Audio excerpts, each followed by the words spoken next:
Congreso. También los organismos de gobierno, tanto en el Ejecutivo, el Legislativo, el Judicial, llegan a este momento haciendo, bueno, transición, evaluación sobre los pasos que han dado este año y preparándose hacia el ejercicio del 2026, acciones ejecutivas y toda la plataforma de leyes que respaldarán el accionar de, bueno, del Estado en todos sus niveles, municipal, provincial, nacional, hacia el año que viene. Vivimos un tiempo de cambio en la provincia de Corrientes. El gobernador Gustavo Valdés ya ha dejado el mando en manos del gobernador Juan Pablo Valdés, y también los cambios han llegado a la Unión Cívica Radical en su Comité Nacional el 12 de noviembre. Acá nomás estuvo eligiendo nuevas autoridades. Se decía, posiblemente el gobernador Gustavo Valdés asuma la presidencia de la Unión Cívica Radical. No pasó, sin embargo, Corrientes no pasó desapercibida de las decisiones del Comité. Los delegados y los gobernadores de Provincias Unidas estuvieron presentes en la elección del comité. Para todo esto y además para analizar cómo viene el plan de gastos, la ley de leyes para 2026, vamos a entrevistar a el senador provincial, dirigente histórico de la Unión Cívica Radical y también presidente de la Comisión de Presupuesto y Hacienda de la Cámara Alta, que también en este periodo está viviendo una experiencia de transición en respaldo al Ejecutivo, porque Pedro Brayá Pocar sigue siendo vicegobernador con un nuevo mandato y también presidente de la Cámara Alta, lo que, como en la campaña se señalaba, expresa renovación y continuidad en el cambio de mando de la provincia de Corrientes. Bueno, vamos a hablar con el senador provincial Noel Brear. ¿Está conectado, senador? Sí, lo estoy escuchando atentamente. ¿Cómo anda? Me alegro saludarlo, Facundo. Bueno, muchas gracias, senador, por tomarse estos minutos de domingo, día de descanso, de familia, para poder reflexionar con nosotros, como muchos domingos ya durante este año. Al contrario, me parece bueno reflexionar en tiempos difíciles, ¿no? Hay que manejar, administrar incertidumbres. La política es administrar incertidumbres. La historia ayuda a comprender el futuro. En la medida que eso sea para eso, vale la historia, ¿no? De saber los procesos históricos cómo vinieron para ver cómo se puede construir con incógnitas el futuro, administrar el futuro. Me gustó mucho el concepto del nuevo gobernador de Corrientes, que habla de construir puentes para el futuro. Es decir, puentes con el futuro, porque el futuro te puede venir o el futuro podés construir. Yo creo que hay una parte que se viene y otra parte que uno construye, digo, porque uno está inserto en un mundo que tiene cambio y condiciona, está en un país que condiciona y está en una provincia que quiere salir de ese capitalismo tardío que viene pegando saltos cualitativos importantes, como fue la gestión del gobierno de Valdés, que incorporó un catching up, como llaman los americanos, que es un salto cualitativo que fue muy importante en el tema tecnológico, tecnología de proceso y seguir manejando muy seriamente la administración con solvencia y solidez, como dice el ministro de Hacienda de Corrientes, ¿no? Y bueno, y estamos trabajando en esa dirección. Usted me dijo que le gustaría que hablemos del tema del Partido Nacional y que hablemos de presupuesto. Podríamos dividir el tema y decir que el Partido Nacional, en una Argentina de crisis, me gustó un concepto hoy de un politicólogo que habla, la democracia no está en crisis, lo que está es en crisis dentro de la democracia el sistema. Hay una diferencia sustancial, porque hasta ahora no se conoce mejor sistema que el sistema democrático, porque en definitiva, ¿qué es la democracia sino un conjunto de valores, un mecanismo de selección de candidatos?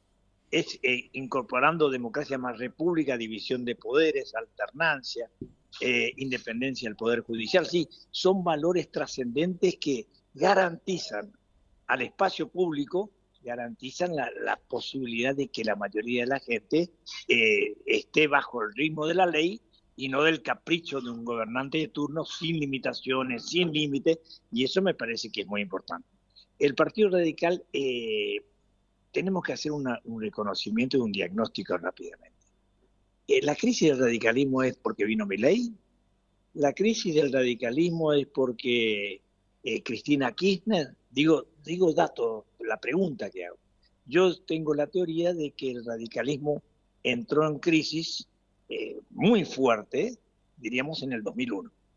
Y usted dirá, se va a 24 años, ¿verdad? Sí, 2001 fue la crisis nuestra, la salida traumática de la Rúa, ese 19 de diciembre, 19 y 20 de diciembre, donde caemos en el regazo de Cavallo como ministro de Economía del radicalismo, es un absurdo político que no tiene precedente y que nos generó una herida que todavía no pudimos resolver. Es decir, el radicalismo nace con la revolución del Parque y al año siguiente construye la Unión Cívica Radical en 1890 contra el régimen anterior, no solo por corrupción administrativa, no transparencia electoral, sino también fue la primer convertibilidad que hubo en la Argentina y nosotros luchamos contra esa convertibilidad. Y fíjense ustedes que en 1891, 90, nos vamos al 2001 y cerramos el ciclo donde caemos por sostener el final de una convertibilidad que no era nuestra, que era de Menem, que distorsionó en el país con apertura económica indiscriminada, cierre de industrias, desempleo, altas tasas de interés, duplicación de deuda en dólares. Y a nosotros nos tocó, por decisión de la Rúa, de continuar con la convertibilidad sin financiación. La única financiación que teníamos era el Fondo Monetario Internacional, que el día que nos cortó la financiación explotamos. Digo así como dato objetivo porque el mercado estaba cerrado. Y en el 2001 empezó la crisis. Recuerden ustedes que Moró sacó el 2% de los votos, ni bien salimos después del 2001, y de ahí empezamos a alquilar candidatos a presidente, y después vino el hijo de Raúl Alfonsín, y después tuvimos otros candidatos, pero siempre estuvimos sin poder levantarnos, es decir, pagamos al contado el error político, antes de Kirchner, antes de Milei, y entonces esto es lo que nosotros tenemos que hacernos una gran autocrítica. Y definitivamente el gobierno de Macri, el gobierno de Cristina Kirchner, fueron gobiernos, vaya las discusiones, gobiernos endeudadores. ¿Qué quiere decir esto? Macri endeudó en dólares y con los organismos internacionales. Y Cristina Kirchner endeudó parcialmente en dólares, desendeudaron con Kirchner de los organismos internacionales, pero endeudaron con bonos, con papelerías, con Banco Central, con déficit de cuasi fiscal. Y algo imperdonable que hizo Cristina Kirchner. Financió y subsidió a los ricos la energía, donde importábamos y nos costaba 10.000 millones de dólares por año. Durante 16 años aumentamos la deuda en 160.000 millones de dólares y fue lo que llevó a la Argentina del no crecimiento, del endeudamiento y de que pierda las elecciones y se derrota y aparezca un Orsay de la política en el marco de un clima internacional donde la extrema derecha empezaba a tomar fuerza en Estados Unidos y en algunos países de Europa, y donde este clima de época le benefició siendo Orsay, donde habían fracasado los partidos políticos, donde hicimos un default político los partidos políticos, y donde aparece Milei con una receta aparentemente nueva, pero en realidad si usted dice que está inspirado en von Hayek, que es un liberalismo teórico que nunca se aplicó en el mundo, y con la mano invisible como él quería hacer, nos damos cuenta que si tenemos que ir rápidamente, el padre de este modelo es Cavallo con lo que pasó con la convertibilidad, y el abuelo de este plan es Martínez de Oz en la dictadura, con la tablita de Martínez de Oz, que ocurrió lo mismo que está ocurriendo ahora. Yo creo que la mejor definición que escuché de lo que está ocurriendo en la Argentina de hoy, porque esta es una mala respuesta, una respuesta nueva, pero una mala respuesta. La gente tiene derecho a tener expectativa ante la mala respuesta que tuvimos ante los partidos políticos, pero la nueva respuesta me parece que es una respuesta equivocada también. Tendrán derecho a transitar. Esperemos que lo más rápido posible, que se cumplan los planes, pero realmente me parece que Patricia Bullrich dijo en el Congreso de Pymes que hacía Techín, paradójicamente Techín haciendo Congreso de Pymes, dice Patricia Bullrich algo que no se animó a decir nunca Caputo y que niega. La Argentina hoy está en crisis económica. Las empresas hoy no son sustentables, y dijo, el pueblo argentino no se da cuenta de las mejoras económicas. Creo que esa es la combinación de lo que ocurre con un modelo económico que 3 veces casi estuvo en coma y que se salvó artificialmente porque los Estados Unidos decidieron, cuando tuvo el infarto económico, justo cayó en terapia intensiva de un centro de salud, diríamos, americano, le dieron la solución, artificial por cierto, y estamos haciendo lo que yo pienso que es un mal diagnóstico en general de la clase política argentina. El mal diagnóstico que nosotros hacemos es que no hay modelo económico en la Argentina, de cualquier ideología, que sea sustentable en el tiempo si no resolvemos una hiperdeuda externa e interna que tiene la Argentina, donde las altas tasas de interés en nombre del riesgo país, en nombre del sobreendeudamiento y en nombre de todavía déficits encubiertos que, entre comillas, tenemos equilibrio fiscal, pero venimos escondiendo bajo la alfombra. Recuerden ustedes que todos los rollovers que se hacen, que son los canjes de deuda, se hacen capitalizando intereses, entonces no aparece como déficit ni aparece como nueva deuda. Y se hace a largo plazo, pero eso hipoteca el futuro. Me parece que si no resolvemos 3 cosas centrales, una investigación tecnológica asociada con otros países, pero donde investigamos para tener desarrollo. Si no generamos una iniciativa privada en serio, donde pongamos condiciones, ya nivelemos la cancha, porque no pueden competir con estas altas tasas de interés. No pueden hacer una transición salvaje abriendo las importaciones. No se puede hacer una competencia racional con un dólar atrasado, que uno se da cuenta cuando se va alrededor del país, nomás Paraguay, Chile, Brasil, lo barato que está en términos relativos. Esto te muestra que el dólar está atrasado y que eso se sostiene con altas tasas de interés, lo que indica que si usted tiene una inflación del 30% y le cobran una tasa de interés del 60, del 80 o 120, de acuerdo al tipo de operación que hace, casi el 200% más que la inflación, es imposible tener un sistema productivo que sea sustentable en el tiempo. Este es el desafío que tiene el radicalismo, de estudiar una estrategia que nosotros llamamos una estrategia, primero flexible, porque hay distintos intereses, gobernadores, intendentes, gente que no está en los gobiernos, entonces tiene distintas velocidades que tenemos que comprender dentro del radicalismo por un lado. Y por el otro lado tenemos que analizar la política en términos de presente, de que Milei hoy tiene un consenso por lo menos en el 35-40% de la gente, viene bajando, pero este fue el último resultado electoral, el 40%, tenemos que ver las contraindicaciones que tiene esto. Nosotros ya vimos cómo se vivió la convertibilidad, no obstante vimos que la convertibilidad duró 10 años y el plan de Martínez II duró 6 años, que son los dos planes muy parecidos a este. Lo que tenemos que tratar es que este plan dure 4 años, y ver cómo hacemos para crear una oposición que no hay en Argentina. Y en eso me parece que el presidente del radicalismo correntino, Gustavo Valdés, el gobernador, hizo una frase muy seria. Hoy no se puede razonar en clave de partidos políticos solamente.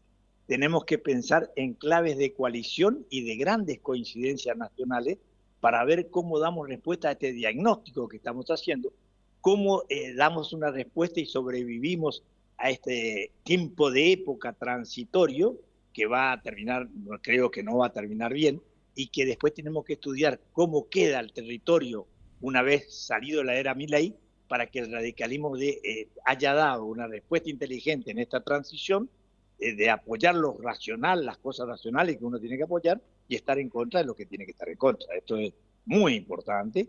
Y después armar un proyecto que dé superación a esto, donde respetemos la iniciativa privada, donde respetamos la continuidad jurídica del Estado, pero donde incorporamos ciencia, tecnología, donde incorporamos que el Estado tiene un rol para crear condiciones para que la empresa nacional y las empresas que vienen acá estén en condiciones de competir seriamente en el exterior.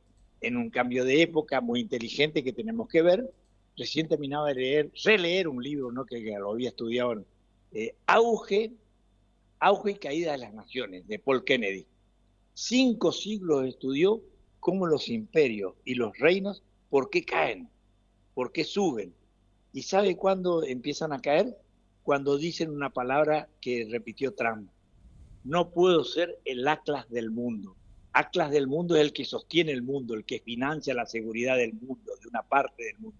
Cuando empiezan a retirarse porque tienen un dólar, están emitiendo que no tienen respaldo, que solo le queda el respaldo militar, el poder fuerte, donde están en decadencia, donde le nace una competencia como China, empieza la declinación de un imperio que va a ser lento, pero empieza a cumplirse inexorablemente el protocolo de tuvo el auge óptimo de nación y empieza el tobogán despacito a complicar, y eso trae grandes complicaciones. Estamos viendo la ruptura de Estados Unidos con Europa, que no solo es una ruptura porque lo trata de como civilización que está muriendo Europa y lo está tratando como un problema también ideológico, porque no le acepta que Europa tenga una derecha democrática, no le acepta que tenga una socialdemocracia, sino quiere que triunfen los partidos de extrema derecha, como el caso que trata de hacer en Inglaterra, como trata de hacer en Alemania, que llegaron a apoyar con Marco Rubio al partido pro-nazi, que salió segundo, gracias a Dios ganó el Partido Liberal con Merz, y realmente salvaron la situación, pero ellos apoyan directamente la extrema derecha. Lo hacen en España, en contra de Sánchez, apoyan a Hungría, a Orbán, apoyan a la Meloni en Italia, que dentro de todo, para ser extrema derecha, se maneja bastante racionalmente, pero no obstante, tienen un problema ideológico con Europa, tienen un problema de subestimación con Europa, y tienen una ruptura porque no están dispuestos a seguir subsidiando ni financiando la OTAN y la defensa y seguridad europea, porque se cumple lo que dice Paul Kennedy: caída de las naciones, la parte de caída de las naciones. Entonces se retiran, y cuando se retiran empieza a hacer la nueva teoría de la doctrina Monroe, que es América para los americanos, y dice: tenemos que hacer con América Latina un solo territorio, pero siempre desde una simetría y una dependencia hacia Estados Unidos. Tan es así que hoy están los barcos y toda una gran tecnología en el Caribe para ver si se invade un país bajo la doctrina del tema de la droga. Mañana será otra doctrina del terrorismo, pasado será otra doctrina, pero siempre ya ensuciaron Medio Oriente, ensucian donde hay petróleo. Dicen que había armas nucleares en Irak después del 2001, nunca hubo armas nucleares, pero lo mismo que decir, estamos cansados del imperio que crea sus propias verdades. Es cierto que si uno estudia la teoría de la hegemonía, un imperio para mantenerse tiene que crear verdades aunque no sea verdad. Y que Senador. las víctimas tienen que creerle, ¿no? Encima. Perdón que me extendí, ¿no?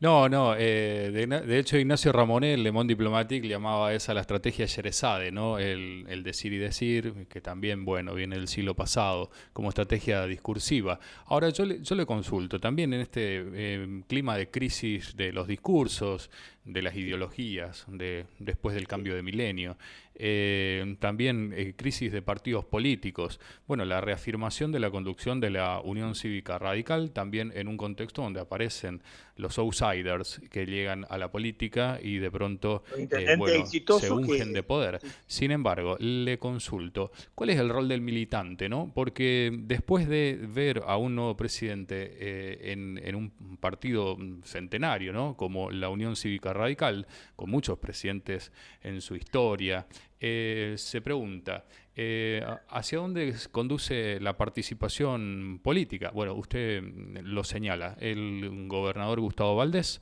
más allá del distrito también, abroquelando voluntades junto con otros gobernadores, el ex senador, el ex gobernador, hoy senador provincial y presidente de la Unión Cívica Radical.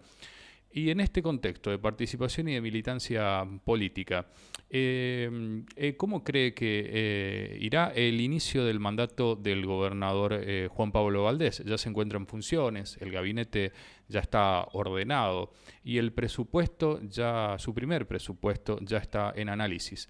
Le dejo una afirmación. César Lescano, vicepresidente segundo de la Cámara de Diputados, aún sin ver el proyecto, dice, bueno, hay que sentarse a gobernar y a legislar, y es la primera minoría de oposición dentro de la Cámara de Diputados, de Corrientes. ¿Qué opina de esto? ¿Hay un llamado en conjunto, como usted señalaba, a la clase política, de reafirmar la institucionalidad y hacer un tiempo de paz, si se quiere, en este momento postelectoral? Bueno, rápidamente usted le contesta una primera pregunta y después le contesto la parte de corriente. Usted me habló qué considero yo, qué entiendo por militancia. Primero, yo creo en la militancia. El militante es una persona que trasciende a sí mismo, se logra vencer a sí mismo, rompe su egoísmo, deja de mirarse a sí mismo para ver la alteridad, ver el otro, comprender el problema del otro, tener empatía. Ese es el trabajo del militante. Ver el interés general como importante, el espacio público como la geografía donde uno desarrolla ese interés común que tiene que defender al conjunto mayoritario de la sociedad. Y el militante, siempre le digo a los chicos, cuando yo hablo mucho, doy clases de formación, la militancia es dar lo mejor de uno en la adversidad. Siempre uno tiene que dar lo mejor de uno en la adversidad, porque esto te pone a prueba. No se puede ser un gallo chino que al primer puazo uno dispara, a la primera derrota del afiche no está más. En la adversidad se ven los verdaderos dirigentes. Esto es como, y quiero decir que siempre creo en los gobiernos como esto de Juan Pablo Valdés, que hace la síntesis generacional, la apertura generacional, el compartir con todas las generaciones. Esto es lo que yo creo, porque uno pone experiencia, el otro pone la vitalidad, el otro pone el compromiso del presente, el otro pone el compromiso del futuro. Es decir, se pone lo mejor de cada generación haciendo una síntesis generacional. Esto es muy importante y el gabinete representa esto. Usted sabe que los ministros son flexibles, puede haber cambios, y esto no significa que venga a poner en duda a los ministros que hoy están, digo, la dinámica. Siempre el ministro de fusible, lo permanente en los 4 años, es el gobernador, digo, como dato objetivo, y todos defendemos y hacemos un scrum de ese objetivo, y fundamentalmente, volviendo a Corrientes, tenemos que decir de que la democracia en Corrientes, con defectos y virtudes, nunca utilizó los 2/3 que tuvimos siempre en general, en mayoría de los tiempos siempre utilizamos para temas racionales, no para endeudar la provincia, sino para desendeudar la provincia, para darle los instrumentos y la caja de herramientas necesarios para que un gobierno pueda desarrollarse ahora y en el futuro. Es decir, y hay un marco de convivencia, de clima, de integración muy importante, y se refleja en las autoridades de la Cámara cuando usted ve integrado todos los sectores. Y bueno, en definitiva, nosotros creemos que es un sistema de convivencia. Corrientes tiene un modelo de convivencia. Es cierto que las provincias del norte grande le cuesta mucho más porque venimos de un capitalismo tardío, como siempre digo, y la tendencia de dejar librado al mercado todo tiende a desarrollar lo desarrollado y a empobrecer lo empobrecido. Entonces, las políticas diferenciales son estratégicas, como dice el artículo 75, inciso 19 de la Constitución Nacional, que establece que la Argentina tiene un desarrollo desigual, que hay que buscar políticas diferenciales para que ese desarrollo desigual no abra una brecha cada vez más distinta entre el norte argentino, el centro y el sur. Y en esto quiero contarle una primicia. Esta semana no solo vamos a tratar el presupuesto, sino además del presupuesto, estamos terminando de preparar 2 proyectos de resolución que es una facultad inherente al Parlamento correntino, como a cualquier parlamento del mundo, que puede tratar temas inherentes sin necesidad que esté en el orden del día de la extraordinaria. Y lo que queremos hacer es un reclamo a la Corte Suprema de Justicia de la Nación, porque en situaciones iguales al Chaco y Entre Ríos le corrió traslado de las demandas de todos los reclamos federales que está haciendo y tributarios, le generó la audiencia para que es obligatoria para continuar el juicio, y a Corrientes todavía no le había, es decir, si bien le declaró la competencia y el dictamen del procurador es a favor, todavía no corrió traslado y todavía no generó la audiencia. Lo que nosotros decimos que en situaciones iguales hay una desigualdad de trato. Y por el otro lado estamos poniendo en evidencia de que la Corte Suprema es la custodia de la Constitución y el federalismo es uno de los instrumentos que tiene la Constitución, y que nos parece que la discrecionalidad que tiene la Corte Suprema de tener tiempo para definir y no tiempos perentorios, no puede convertirse en arbitrario, no puede dar desigualdad de trato y no puede romper el principio de razonabilidad que establece el artículo 28 de la Constitución Nacional, que dice expresamente que es inconstitucional cualquier principio que no tenga razonabilidad. Este es un reclamo que queremos hacer, vamos a tratar de discutir en el Senado para que dar visibilidad a nivel nacional, y después queremos también tratar otro proyecto de resolución donde hacemos un catálogo de todos los reclamos del presupuesto nacional, porque en el presupuesto nacional hoy Corrientes está maltratada.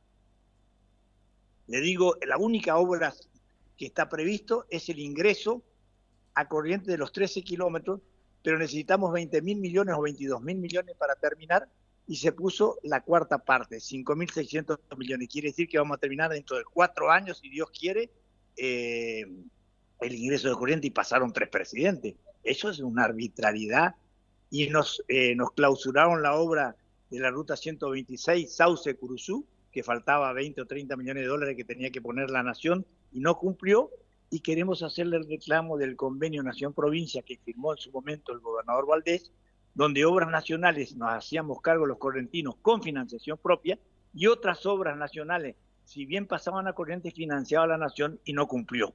Entonces queremos poner ese convenio en esa resolución, y también queremos poner una resolución de consenso que firmaron los 10 gobernadores del Norte Grande, donde consensuaron obras regionales que son necesarias en el norte para generar lo que se llama ese desarrollo de convergencia en el país, para ir achicando las brechas, nivelando, y entonces queremos instalar todas las obras que necesitamos para que nuestros legisladores, 10 legisladores nacionales, 7 diputados nacionales y 3 senadores, defiendan con uñas y dientes, y nuestro gobernador, con los reclamos que ya tiene hecho y que sigue haciendo, y la última conversación lo tuvieron con Santilli, tanto el gobernador que se iba, Gustavo Valdés, como el nuevo gobernador, donde hicieron un catálogo de reclamos muy serios y muy sustentables que quedaron en estudiar, pero que hasta la fecha a Corrientes no se le está reconociendo.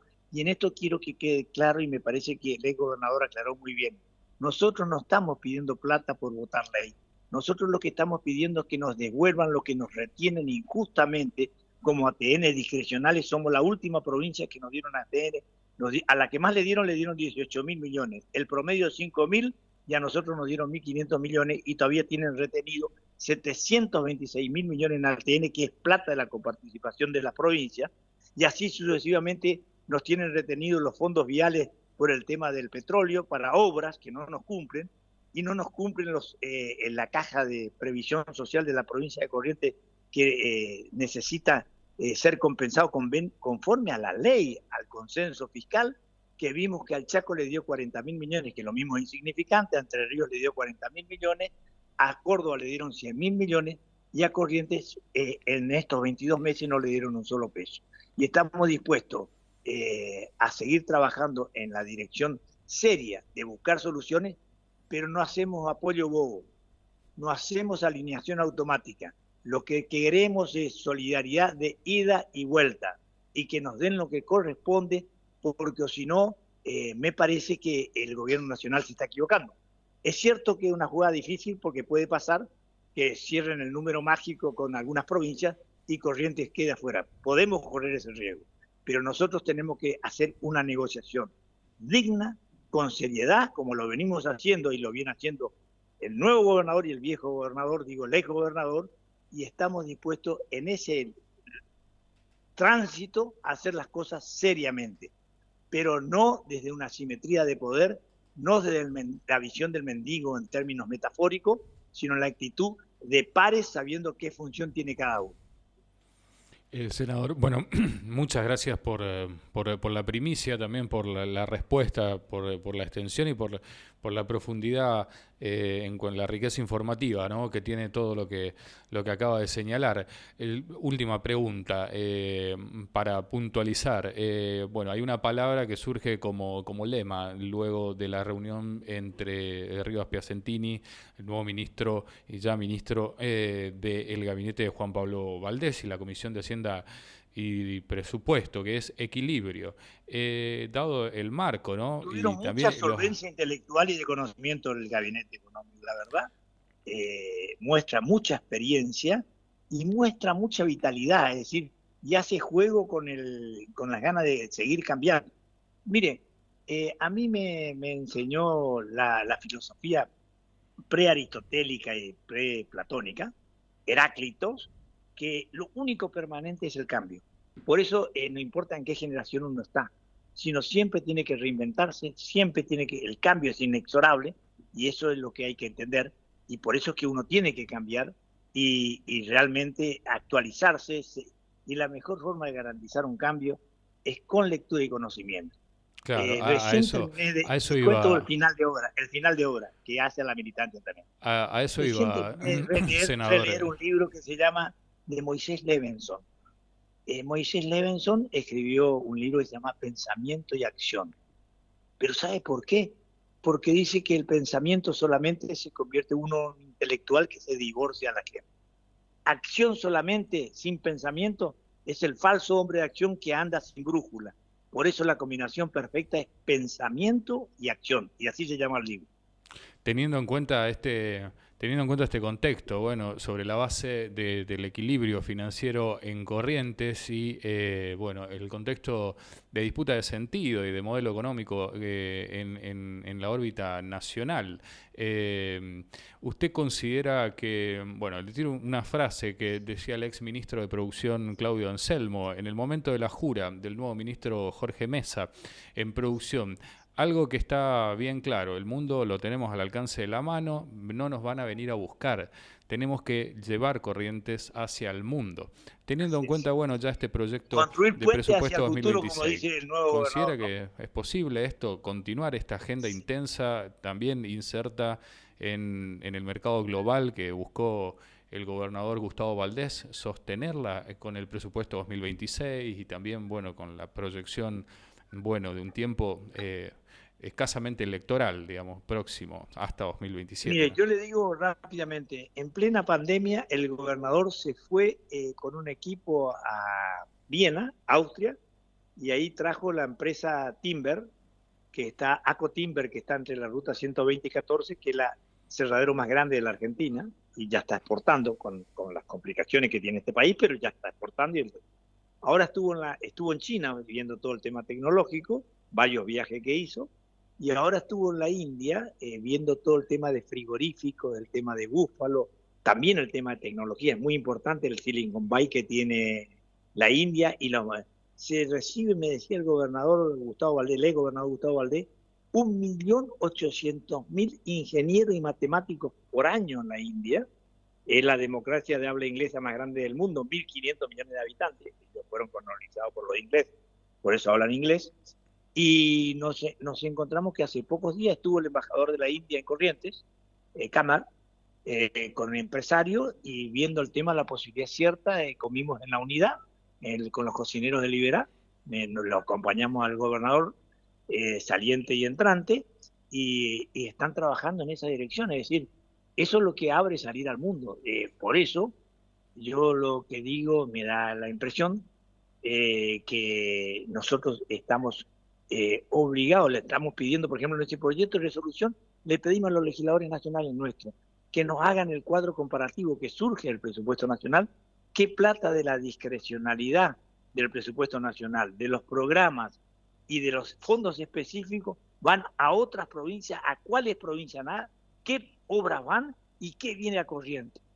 Porque si no tenemos que estudiar el tema, que una cosa es la discrecionalidad, y cuando se vuelve crónica una discrecionalidad en exceso y que siempre discriminan a Corrientes, nace la arbitrariedad y eso ya es ilegalidad y nace el derecho a hacer un juicio, si es necesario, ante la Corte Suprema, porque no estamos dispuestos, en nombre de nuestra autonomía provincial, en nuestra independencia y de nuestra dignidad a seguir siendo discriminados innecesariamente.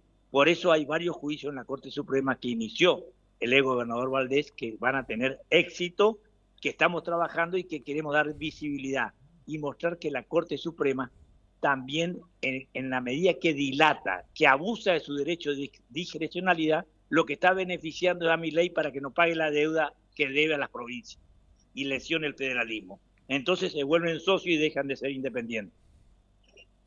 Muchísimas gracias, senador Noel Brear, senador provincial, presidente de la Comisión de Presupuesto del Senado de la provincia. Le agradezco muchísimo por haberse tomado estos minutos hoy día de domingo para poder hablar con nosotros, reflexionar sobre la actualidad política.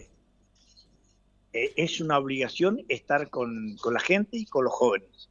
Gracias. Muchísimas gracias, senador. El senador Noel Brear, dirigente de peso en el radicalismo, también, bueno, senador y presidente de la Comisión de Hacienda y Presupuesto, dando este panorama luego de la reunión con el ministro Rivas Piacentini y en momento de traspaso de mando entre los equipos de los ministerios luego de la jura del nuevo gabinete que acompaña a el gobernador Juan Pablo Valdés, luego de la jura